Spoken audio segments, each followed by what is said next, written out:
नमस्कार दोस्तों, मैं सूरज यादव आप लोगों का मेरे यूट्यूब चैनल पर एक बार फिर से स्वागत करता हूं। दोस्तों, आज मैं आप लोगों के लिए बेंजो में खुद से गाना निकालने से संबंधित एक नई जानकारी लेकर आया हूं, है ना। जैसे कि हमने पिछले वीडियो में देखा था कि मैंने आपको 10 थाट के बारे में बताया था, राइट, है ना। मैंने बताया था कि थाट क्या होता है ना, थाट की इंपॉर्टेंस क्या है। तो अगर आपने नहीं भी देखा होगा तो आप मेरे पिछले वीडियो में जाके, है ना, ये सारे थाट को हम अच्छे समझ सकते हैं। तो दोस्तों, मैंने आपको कहा था कि अगले वीडियो में मैं आपको एक एक करके ये थाट है ना, थाट क्या होते हैं चीज़ एक्सप्लेन करने वाला हूँ। तो दोस्तों, पर बात ये थी कि आपको अगर थाट सीखना है ना तो हमको अलंकार सीखना बहुत ज़रूरी है, क्योंकि अलंकार के थ्रू ही हम एक थाट सीख सकते हैं ना। तो मैंने सोचा कि मैं आपको पहले अलंकार क्या होता है ये बता दूँ, है ना। तो दोस्तों, आज मैं उसी के बारे पर बात करने वाला हूँ। तो अलंकार होते क्या है? अलंकार का मतलब होता है स्वरों के नियम अनुसार चलन को अलंकार कहते हैं। किसे कहते हैं? स्वरों के नियम अनुसार चलन को अलंकार कहते हैं, है ना। तो दोस्तों, जब भी आप संगीत में कोई सिंगिंग सीखने जाता है या फिर हारमोनियम पेटी या किसी सीखने जाता है तो उसे अलंकार सिखाया जाता है, ताकि उसके थ्रू उसको स्वर ज्ञान हो, है ना। ताकि उसके थ्रू उसका हाथ फ्री हो, है ना। आपने देखा होगा कि बहुत लोगों के बेंचों में हाथ एकदम फ्री चलते हैं, वो बहुत फास्ट चलते हैं ना। तो ये कैसे होता है? वो वो अलंकार के थ्रू है होता है ना। दोस्तों, आप भी इसके अगर करते तो आपका हाथ काफ़ी फ्री हो जाएगा, है ना। तो दोस्तों, इसलिए मेरे वीडियो को लास्ट तक देखिए, क्योंकि अलंकार की इम्पोर्टेंस बहुत है। जिस प्रकार स्त्री अपने शोभा बढ़ाने के लिए हाथ में कंगन, है ना, गले में मंगलसूत्र पहनती है ना, जिस प्रकार बिना चांद की रात अच्छी नहीं लगती, जिस प्रकार बिना पानी की नदी अच्छी नहीं लगती, है ना, उसी प्रकार, है ना, हमारे संगीत में, है ना, हमारे गीत में शोभा बढ़ाने के लिए, है ना, या संगीत वादन में अलंकार बहुत इम्पोर्टेंस है ना। तो दोस्तों, वीडियो को लास्ट तक देखना। तो चलिए स्टार्ट करते हैं।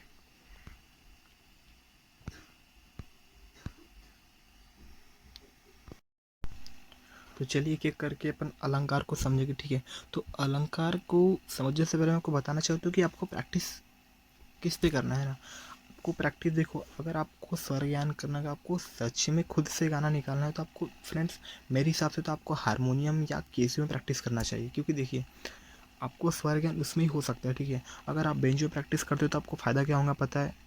कि आपको आपके फिंगर, ठीक है, आपके फिंगर फास्ट चलेंगे, ठीक है, और आपको थोड़ा बहुत नॉलेज होगा। पर आपको सच में स्वर ज्ञान करना है तो आपको केसियो या हारमोनियम प्रैक्टिस करना पड़ेगा। पर मैं आपको हारमोनियम में केसियो से क्यों कह रहा हूँ, देखिए, हारमोनियम अगर आप लेने जाते हो प्रैक्टिस करने के लिए तो कम से कम वो आपको बहुत महंगा पड़ेगा, 8-9 हज़ार तक, ठीक है। तो आपको केसियो 2,500-3,000 तक आ जाता है, ठीक है। तो आप केसियो में प्रैक्टिस कर सकते हो। देखिए, यहाँ पे ऑप्शन दिया ही रहता है। ये देखिए, ये पियानो की आवाज़ आ रही है, ठीक है। तो यहाँ पे अगर आप ऐसे बटन दबाते हो तो यहाँ से हारमोनियम चले जाता है ना। तो देखिए दोस्तों, यहाँ पे हारमोनियम, ठीक है, कभी काम करता है, ठीक है। तो आपके लिए काफ़ी, आपको जो मेरे भाई ले नहीं सकते हैं ना, उनके लिए काफ़ी ये सस्ता पड़ेगा, ठीक है। तो चलिए स्टार्ट करते हैं, ठीक है। तो आपको बात ये आती कि अलंकार में बहुत सारे, है ना, प्रैक्टिस करना पड़ेगा आपको। तो अलंकार प्रैक्टिस करना पड़ेगा, ठीक है। तो बात ये है कि यहाँ पे बहुत सारे बटन होते हैं और आप कन्फ्यूज करेंगे कि कहाँ से प्रैक्टिस करें, है ना। तो मैं आपको बताना चाहता हूँ कि आपको पता है कि हारमोनियम में आपको बताया जाता है कि हमारे 3 सप्तक होते हैं, ठीक है। पहला है यहाँ से लेकर, ठीक है, पहले यहाँ से लेकर यहाँ तक मंद्र सप्तक, ठीक है, और यहाँ से लेकर यहाँ तक मध्य सप्तक, और यहाँ से लेकर यहाँ तक तार सप्तक, ठीक है।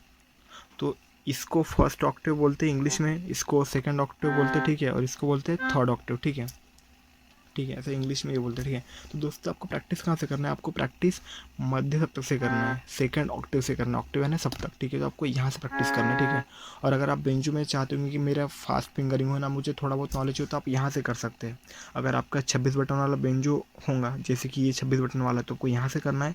अगर आपका 29 बटन वाला बेंजो होगा तो आपको यहाँ से करना है। ओके, ठीक है। तो चलिए स्टार्ट करते हैं। तो चलिए मैं आपको फर्स्ट एक्सरसाइज है ना जो आपको बताता हूँ, ठीक है। तो हमारा फर्स्ट अलंकार है, यहाँ से स्टार्ट होगा, ठीक है। जल्दी ध्यान से देखिए।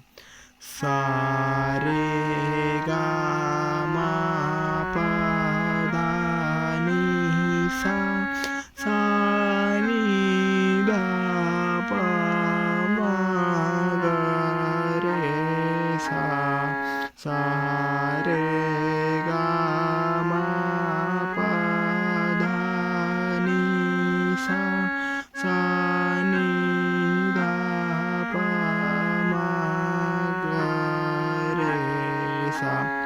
दोस्तों मैंने शुद्ध स्वर में बजाया।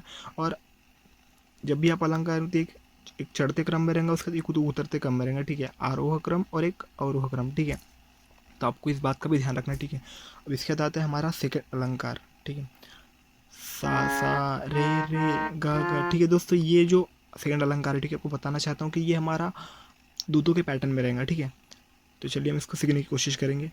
सा रे गा गा मा मा पा पा दा दा ना नी सा नी दा दा पा पा मा मा गा गा रे सा रे गा गा मा मा पा पा दा दा नी सा नी दा दा पा पा मा मा गा गा रे सा। तो दोस्तों ये हमारा सेकंड अलंकार। पर आपको ध्यान में रखना कि जब भी आप प्रैक्टिस करते हो तो आपको इसको बोल बोल के प्रैक्टिस करना है, ठीक है। सा रे गा गा, ठीक है, ऐसे आपको बोल के मतलब प्रैक्टिस करना, मतलब आपका गला है ना इससे मैच होना चाहिए, ठीक है, तभी आपको फ़ायदा होगा, क्योंकि ये बहुत बहुत इंपॉर्टेंट। अगर आप गला मैच हो रहे हैं तो दोस्तों आप आराम से खुद से गाना निकालने में आप कामयाब हो जाओगे, ठीक है। अब देखते हैं थर्ड अलंकार, ठीक है। थर्ड अलंकार जो हमारा 3/3 के पैटर्न में है, ठीक है। सा रे गा मा पा धा नी सा नी धा पा मा गा रे सा रे गा मा पा धा नी सा नी धा पा मा गा रे सा। तो ये था हमारा थर्ड अलंकार, ठीक है। तो ऐसे ही आपको प्रैक्टिस करना, अगर आप अच्छे से प्रैक्टिस करेंगे तो आप जरूर अच्छे से सीख पाओगे, ठीक है। उसके बाद आता है हमारा फोर्थ अलंकार, ठीक है। फोर्थ अलंकार जो हमारा 4/4 के पैटर्न में, ठीक है। सा रे गा मा प गा मा प दा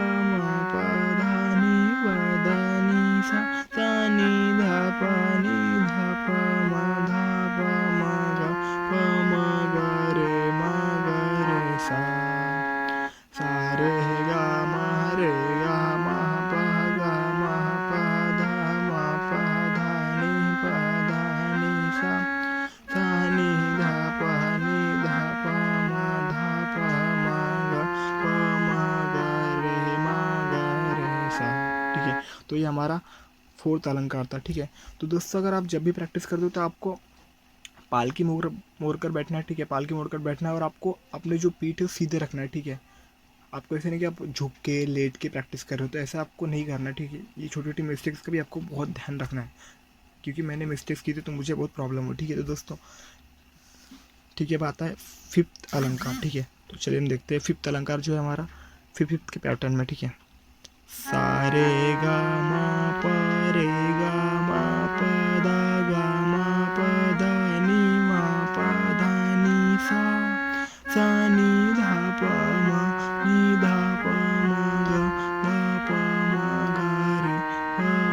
गा रे सा। चलिए एक और बार देखते हैं। सा रे गा मा प गा मा प नी सा नी धा प मा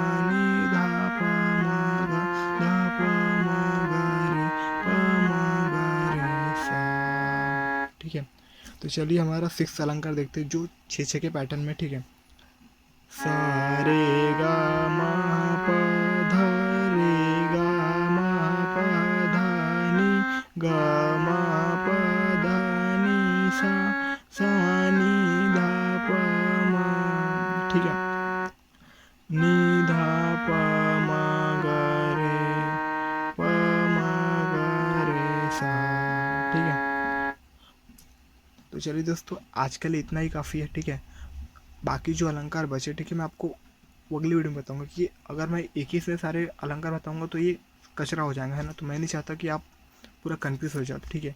तो आज के लिए आप इसको अलंकार को अच्छे से समझिए, ठीक है, और आप अच्छे से इसकी प्रैक्टिस कीजिए, ठीक है। आप ज़रूर एक अच्छे प्लेयर बनोगे, ठीक है। ज़रूर आप अच्छे से खुद से गाना निकालने में आप कामयाब हो जाओगे, ठीक है।